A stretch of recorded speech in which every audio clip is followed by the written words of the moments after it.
Vsi vi, ki nas spremljate, ste najverjetneje že opazili, začutili, skratka dojeli, da umologija pravzaprav mnogokrat kontrira nekim splošnim predstavam in razlaga stvari v kontrasmer, se zdi, kot marsikdo drug. Enako velja tudi za to, kar vam bom zdaj povedala. In tokrat na temo partnerstva.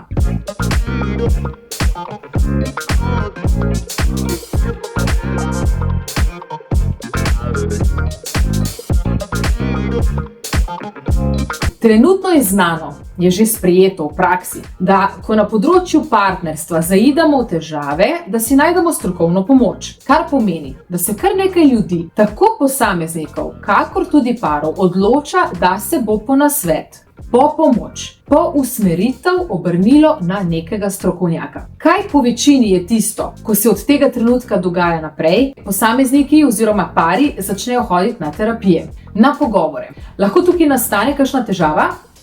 Ja, lahko. Torej, mi smo naleteli v zvezi na neprijetnosti. Ravno zaradi tega smo se odločili, da potrebujemo zunanjo pomoč, da bi se teh neprijetnosti, teh težav znebili, da bi jih spremenili, izničili, jih prerasli, karkoli že. Zdaj pa jaz vas vprašam, kljub temu, da sem jaz tista, ki zdaj tukaj razlaga, ali menite, da vam, vašemu partnerju, vaši zvezi koristi, če ste se znašli v kadi polni d***a in zdaj boste hodili k nekomu, s komer se boste po tem pogovarjali. Pa se boste najverjetneje pogovarjali še o tem, kako je do tega sploh prišlo, kdo ga je nametal, kdo ga je bolj mešal, kdo je kriv, da ga ni pravi čas odmetal. Pa boste potem še kakšno ali pa dve rekli o tem, kako se zdaj počutite, ko čepite notri v tem.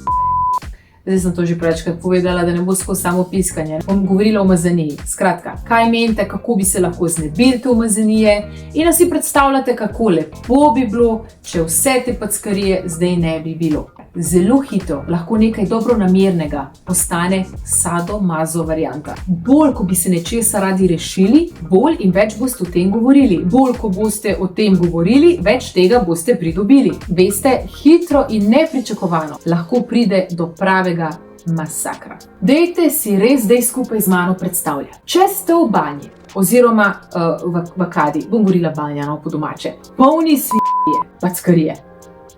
Danes pa preč grdo govorim. Se boste najverjetneje hoteli dvigant in iti ven iz tega. In če vam je banja všeč, vam svetujem in priporočam, da razmišljate zgolj o tem, kako bi jo počistili, znova napolnili s čisto, lepo, svežo vodo in šli nazaj noter.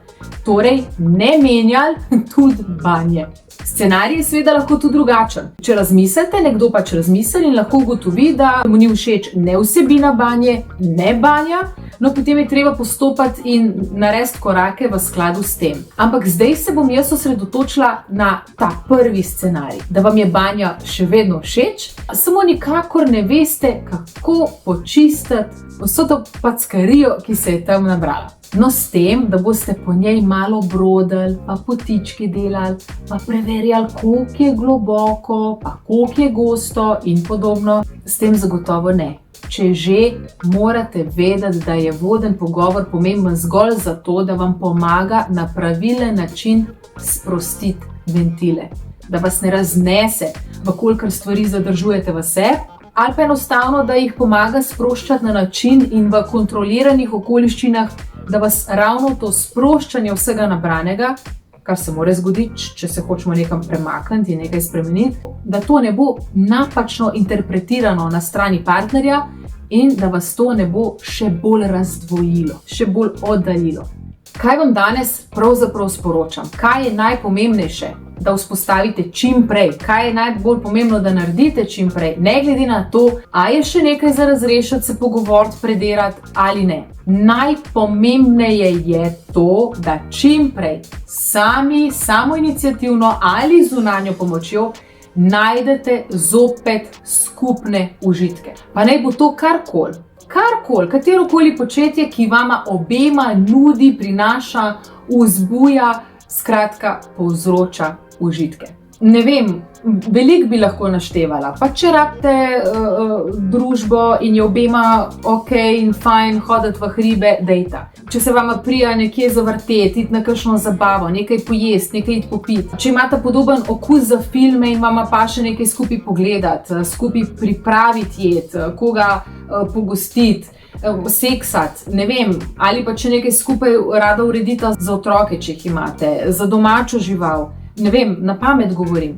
Bistvo povedanega je, garantiram vam, da ne glede na to, ali se prepirate, ali ste skregani, ali je tiha maša, ali se nekdo kuja, kljub temu, da je to prisotno, so prisotni še vedno tudi skupni užitki. Kako to vem?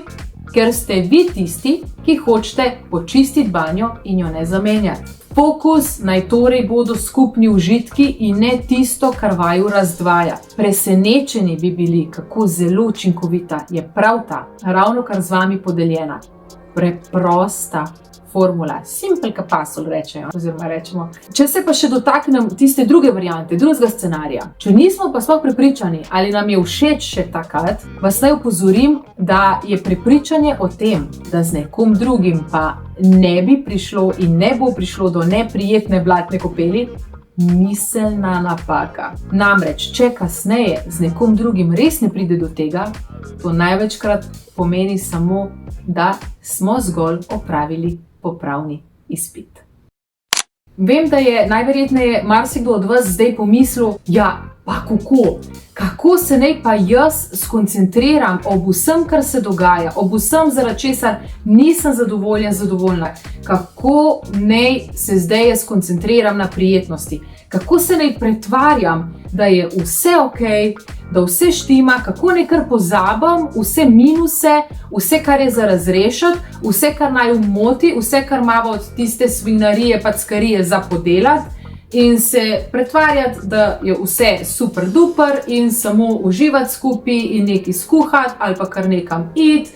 Z lahkoto, vam povem. Ljudje, mislim, da sem to že v večjih videih naglasila, še večkrat bom, ljudje smo tako odlični manipulatorji, tako odlični igralci in če iskreno pomislite in prerešetate v svojih mislih, kolikokrat ne samo tegujemo druge, ampak celo sami sebe, potem mi lahko verjamete na besedo, da z največjo lahkoto lahko speljete tudi ta nateg, ki pa gre tokrat ne samo vam, ampak vama obema v plus.